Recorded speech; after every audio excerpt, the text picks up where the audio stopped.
Agora na Colinas FM, entrevista. Muito bem, na Colinas FM você muito bem informado aqui no Sintonia Total. Estou recebendo hoje Dr. Elmiton Andrade, advogado pós-graduado em Direito Constitucional, autor e coautor de capítulos de livros na área de Direito Eleitoral e também de Processo Legislativo, e foi o primeiro brejense a ser recebido em 2020 pelo presidente do STF em Brasília, o ministro Dias Toffoli. Dias Toffoli, então, recebeu Elmiton Andrade lá em Brasília. Inclusive, eu lembro muito bem desse episódio. Elmiton esteve lá, até inclusive foi um marco na história desse jovem aqui que está começando muito bem a se destacar aqui no Agreste Pernambucano, inteligentíssimo, muito atuante, e vem hoje aqui conversar conosco a respeito desse tema que é polêmico também, que é sobre a liberação da maconha. Elmiton, bom dia, bem-vindo aqui à Rádio Colinas FM. Bom dia, Anderson. Bom dia a todos os ouvintes da Colina FM, e estou muito feliz e grato por essa oportunidade para a gente discutir um pouco desse tema jurídico e de bastante repercussão. Muito bem, como eu falei, inclusive, Elmiton, tem um tema que é um pouco polêmico, né? Um tema que realmente aí vem levando a população a discussões, a debates. Tem gente que é a favor, tem gente que é contra, e a pergunta que não quer calar: agora está permitido ou não o uso da maconha no Brasil? O STF legalizou o uso da maconha, vai valer mesmo ou não? Anderson, categoricamente não houve a legalização da maconha em nosso país. O que houve, né, o que tem acontecido nos meses anteriores é o julgamento do recurso extraordinário 635-659, tema de repercussão geral 506 no STF, onde se discute a descriminalização, né, do porte e posse da maconha, da cannabis sativa.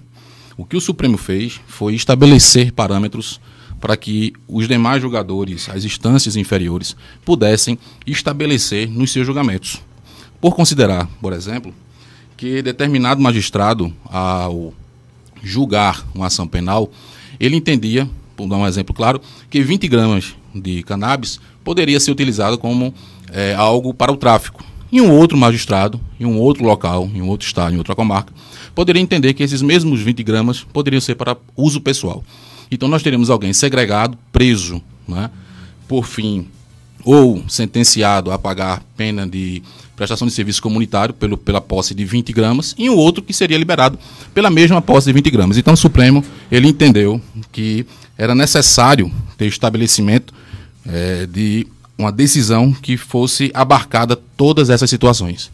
Então não houve uma legalização da maconha no Brasil. Então tem gente pensando, a maconha vai ser liberada, agora vai poder entrar em festa, entrar em estabelecimento. Isso nada a ver, né? Inclusive, então, se não houve essa liberação geral, o que estão comentando tanto, o que houve na prática, porque essa decisão do STF gerou tanta essa repercussão, Elmiton? Veja, a decisão em específico que o STF julgou ontem tratava de uma prisão de um indivíduo que foi preso, né, teve uma ação penal proposta contra a pessoa dele pela posse de 3 gramas de maconha. 3 gramas de maconha. E será que dá aproximadamente um cigarro, por exemplo?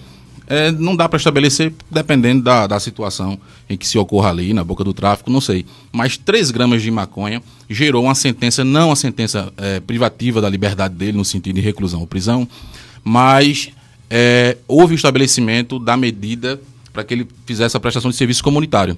Então a defesa recorreu ao Supremo, alegando o seguinte, que estava em discussão, porque o Supremo, você tem que entender que a Constituição Federal atribuiu ao Supremo a interpretação do texto constitucional, e todos os assuntos que envolvam direitos e fundamentos constitucionais têm que ser interpretados pelo Supremo. E se começou a discussão se a liberdade individual do indivíduo querer fazer o uso da maconha, da cannabis sativa, seria superior àquilo que estava estabelecido na lei de drogas.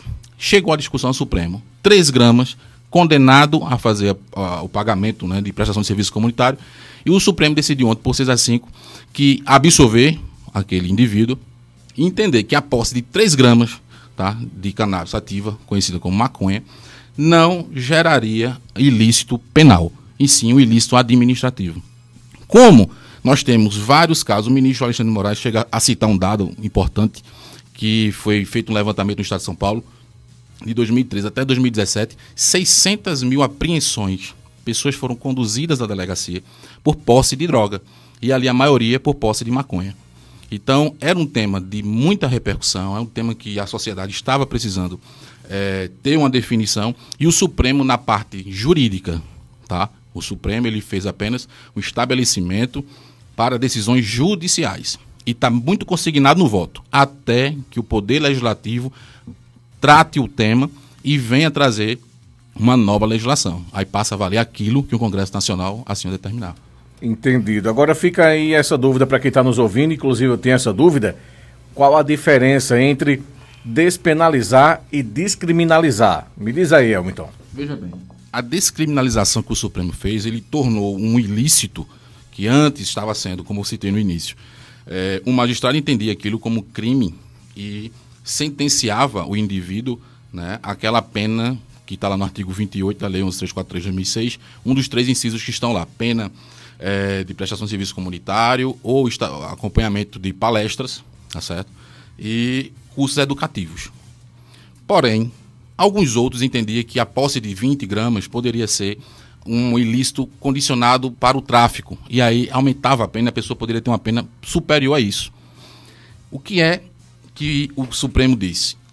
Como não existe, tá, no artigo 28 da Lei de Drogas, que é lá de 2006, nenhum tipo de punição para que o indivíduo fique detido ou recluso, ou seja, uma pena de detenção de reclusão, assim como diz o artigo 1º da Lei de Introdução do Código Penal, ela diz o seguinte, que considera-se crime a infração penal que a lei comine pena de reclusão ou detenção, ou seja, só se é considerado crime se a punição for de detenção ou de reclusão. No caso do artigo 28 da Lei de Drogas, não está estabelecida essas duas penas. São sanções administrativas. Então, o indivíduo ele não poderia ser apenado, considerado um criminoso, porque a própria lei, lá em 2006, o legislador, quando criou a Lei de Drogas, ele entendeu que não haveria crime, e sim um ilícito administrativo. Então, descriminalizou o Supremo ontem, tá certo? E tornou ilícito administrativo a posse de drogas. Com essa decisão, então, STF estabelecendo 40 gramas para diferenciar o uso e tráfico e fixa essa base aí, essa tese sobre a maconha. Então, dá para dizer hoje que o cidadão ele pode andar com 40 gramas de maconha? O cidadão ele não pode andar nem com 1 grama de maconha. O cidadão tem que entender que a cannabis sativa continua sendo uma substância ilícita, tá certo? É droga, é proibida, tá certo? Mas aquele que insistir em o fazer e for abordado pela polícia, ele não será mais criminalizado se tiver na sua posse até 40 gramas, tá? Até 40 gramas, mas isso não deixa de ser ilícito. O Supremo Tribunal Federal ontem, ele não deu um libera geral. Continua sendo ilícito a cannabis sativa em suas mais variadas substâncias, formas de acondicionamento, enfim. Continua sendo uma substância ilícita, regulada lá na portaria 344 da Anvisa, tá certo? Que considera a substância irregular, ilegal e como droga. Nesse sentido, quem estiver pensando que vai transitar, né, com a posse da maconha por estar livre, não. Vai sofrer, no mínimo, o constrangimento de ser abordado e ser conduzido até uma delegacia para poder fazer o resto do procedimento. Porém, até agora, 40 gramas, se for encontrado, não vai ser considerado traficante. Exato, até 40 gramas, tem uma ressalva, essa presunção é relativa, ficou consignado em uma das teses ontem no julgamento, até 40 gramas, tá? Se não tiver nenhum registro auxiliar para se entender por tráfico. Uma das coisas que vai ser observada é que se alguém for pego, abordado, por exemplo, com 10 gramas de maconha, mas está de posse de uma caderneta com anotações de dívida de tráfico, de consumidores, numa mesma diligência se verifica que essa pessoa possui uma balança de precisão, tem embalagens, existe toda uma circunstância que identifica que aquela pessoa possa ser um traficante, mesmo ela estando de posse de 20 gramas, de 10 gramas, de 5 gramas, a autoridade policial vai entender pelo tráfico. E essa questão, quem define o que é droga aqui no Brasil? A Justiça, o Poder Executivo, Legislativo, seus órgãos aí do Ministério da Saúde, enfim, através de uma lei. Quem é que define realmente o que é droga e o que não é? Como te falei recentemente, a definição de substâncias ilícitas está regulado pela Anvisa, Agência Nacional de Vigilância Sanitária, né, um órgão ligado ao Executivo, através do Ministério da Saúde. A portaria 344 de 1998. Ela traz ali um rol, né, de várias substâncias que são consideradas ilícitas, proibidas no Brasil, e a cannabis sativa, em suas mais variadas modificações que possa se ter, também está lá sendo considerado como ilícito. Então, uma das discussões, o ministro Luiz Fux, inclusive, ele foi um dos votos vencidos no julgamento, ele entendeu que o Supremo não seria a pessoa, não seria o órgão técnico suficiente para definir o que seria droga e o que não seria droga no Brasil. E precisaria de apoio. E por precisar do apoio de um outro órgão, ficaria muito complicado como julgador ele chegar ao consenso de que essa droga específica, a cannabis sativa, poderia estar incluída ali ou não para poder autorizar o porte. Mas como foi a maioria, né, 6-5, ficou o entendimento que a cannabis sativa continua sendo ilícito. É uma droga regulada como irregular na portaria 344 de 98 da Anvisa e, por assim ser, continua sendo proibida. Placar de 6-5, quem ganhou e quem perdeu nessa história? O Supremo, a discussão foi bem, vamos dizer, bem quente, vamos dizer uma expressão bem mais clara. O ministro Flávio Dino, que foi recentemente empossado, ele não votou no mérito em razão da ministra Rosa Weber, antes de ter saído do Supremo, já ter votado, mas ficaram vencidos o ministro Dias Toffoli, o ministro André Mendonça, Cristiano Zanin, Nunes Marques e o ministro Luiz Fux. Esses 5 ministros, no mérito, entenderam ser constitucional o artigo 28 da Lei 11.343 de 2006 e entender que havia, sim, ali a possibilidade de crime na posse da droga. Muito bem. Inclusive, a respeito disso, Elmiton, estamos aqui, gente, conversando com o advogado Elmiton Andrade, conversando hoje sobre esse tema que é polêmico aqui no Brasil, essa questão aí da maconha, que a pergunta que eu faço para você também é o seguinte: você considera que o STF invadiu a competência do Congresso Nacional decidindo sobre esses temas, definindo quantidade e como seria o procedimento? Porque a nossa Constituição deixa claro que quem deve criar as leis é o Congresso Nacional, né? Veja, como no início eu falei a você, os ouvintes entenderam bem, era necessário que o Supremo Tribunal Federal ele se manifestasse sobre o caso. O Supremo, às vezes, ele é ativista, mas existem alguns temas na sociedade que são bastante sensíveis e que não pode esperar que o Congresso Nacional, ao seu bem entender, possa legislar sobre o assunto. A gente teve várias situações. A gente teve, por exemplo, a permissão, né, dos procedimentos de aborto para bebês que tenham ali a doença da anencefalia. Também tivemos aquela situação dos crimes, né, equiparados ali, crime de homofobia equiparado ao crime de racismo, que foi através de um ADO e de um mandado de injunção, exatamente porque o Congresso não tinha se manifestado sobre o assunto. Então o Supremo foi e definiu na parte jurídica, tá? Porque existia um processo sobre o assunto e precisava ter uma definição. O cidadão não pode ficar esperando que o Congresso, que os deputados e senadores decidam acordar e decidam criar uma lei específica naquela lacuna, naquela brecha que tem. E os processos vão acontecendo e chegam no Supremo. E eles precisam julgar, né? Eles precisam ter uma segurança jurídica para poder viver. E o que aconteceu foi que esse caso específico, né, desse cidadão preso, tá, por 3 gramas de maconha, numa sentença condenado a fazer a prestação de serviço comunitário, ele teve que seguir instância por instância, discutindo a sua liberdade pessoal até chegar no Supremo. E como ele, a repercussão geral é exatamente isso, como ele, existem vários outros processos no Brasil que precisavam da mesma decisão.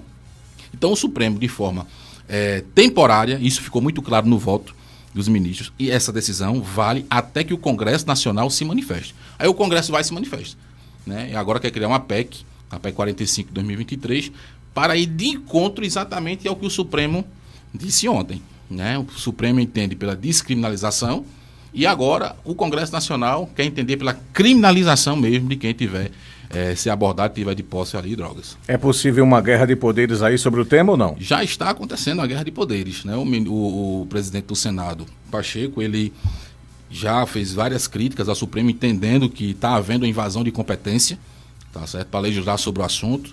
O presidente da Câmara, Arthur Lira, está no Congresso em Portugal, mas já determinou a abertura de uma comissão especial para tratar da análise da PEC 45/23, para discutir, de fato, as nuances que vão estar envolvidas no assunto, e já até antecipou, dizendo que existe uma boa maioria de deputados favoráveis àquela PEC.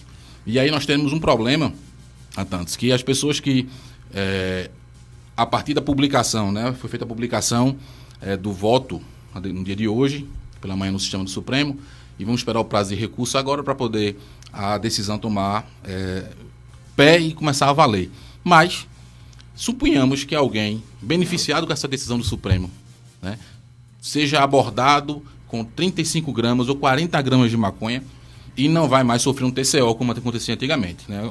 Quando for abordado pela polícia, vai ser conduzido à delegacia, vai ser feita a pesagem da balança na presença daquela pessoa que estava de posse dela para poder confirmar aquele valor, e não será mais feito um termo circunstanciado de ocorrência, será feita uma notificação, a pessoa receberá uma notificação para comparecer ao juizado especial criminal, para que ali o juiz possa dar prosseguimento a esse procedimento de natureza administrativa. O Supremo fez questão de frisar que em nenhuma hipótese era um procedimento penal, é um procedimento administrativo.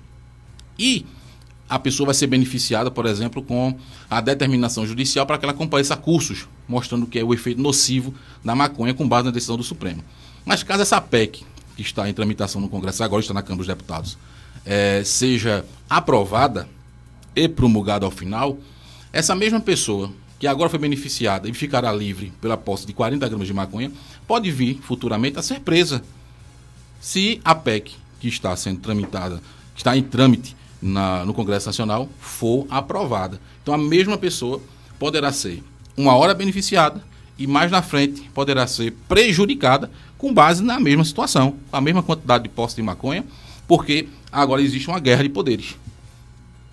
E nessa história, nada está praticamente definido 100%, né? Houve essa definição do Supremo, agora vem essa questão do Congresso Nacional, essa guerra de poderes ainda vai se arrastar por um tempo, mas deve chegar a um consenso, deve chegar realmente aí a um local onde diga, olha, a partir de agora ficou definido, votado, decidido, ninguém vai mais mudar. Então, a partir de então, é que a coisa vai ficar mais calma, né, mais tranquila quanto a isso. Porém, lembrando, né, o Milton deixou bem claro aqui, que continua a maconha proibida. Sim. Quem for pego portando maconha pode se prejudicar. Inclusive, até eu estava observando, Hamilton, uma foto aqui que o pessoal colocou em um grupo de notícia policial, e em uma balança, vários papelotezinhos de maconha e uma quantidade chegou a 42 gramas de maconha.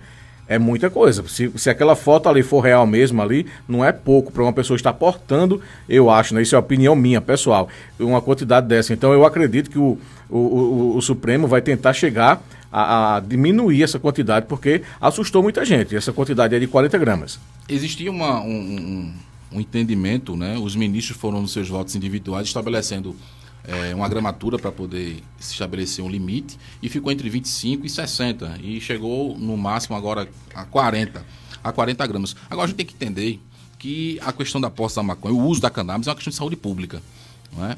Nós devemos entender que não ter aquela figura do traficante, a pessoa final, mas aquele usuário, tá, que iniciou agora, não sabe nem o que é que está se envolvendo, e que está usando uma substância com efeitos nocivos, e que o Estado tem que entender, isso ficou consignado no voto também, vai ter que ter um incentivo muito maior em campanhas educativas, mostrando os efeitos nocivos. O Poder Executivo e o Poder Legislativo tem que criar mecanismos, políticas públicas, para que identifique e as pessoas saibam o efeito nocivo do uso da cannabis. Tá? E 40 gramas, de fato, vai ser... você já imaginou alguém com posse de 40 gramas por dia? Interessante, né? Se você multiplica isso por 5, né? Então a gente tem uma pessoa que pode estar com risco muito sério, né, à sua saúde. Então a discussão, além de jurídica, é também uma discussão de saúde pública e que todos devem se envolver. Então, Hamilton, temos mais algo a falar sobre esse tema? Fique à vontade, microfone aberto para você aqui no Sintonia Total. Não, acho que vamos ter ainda panos para as mangas, como você disse. O Supremo em si, ele definiu agora, né, nesse julgamento, tema de repercussão geral. O Supremo ficou doído. Temos agora a PEC, que vai estar em votação no Congresso, e depois da PEC promulgada, nós temos o controle concentrado e o Supremo poderá analisar a constitucionalidade da PEC, que acabou de ser promulgada. Então, possa ser que esse mesmo tema volte novamente ao Supremo Tribunal Federal para julgar agora, não tema 506, mas julgar agora a PEC que pode ser aprovada no Congresso Federal. Tanto agradeço a oportunidade, agradeço esse momento e nos colocamos à disposição para esclarecer os pontos aqui. Muito bem, Hamilton. Então, assim que esse tema for tendo aí atualizações, você volta aqui para a Rádio Colinas para falar com o nosso povo aqui, deixar a população muito bem informada, tanto esse tema ou outros temas também, que precisa a população ficar por dentro, ficar sabendo, inclusive, e vindo de você que justamente tem essa preocupação de passar essa boa informação para a nossa população, eu só tenho a agradecer a sua presença aqui. Muito obrigado pela entrevista de hoje e volto sempre, viu?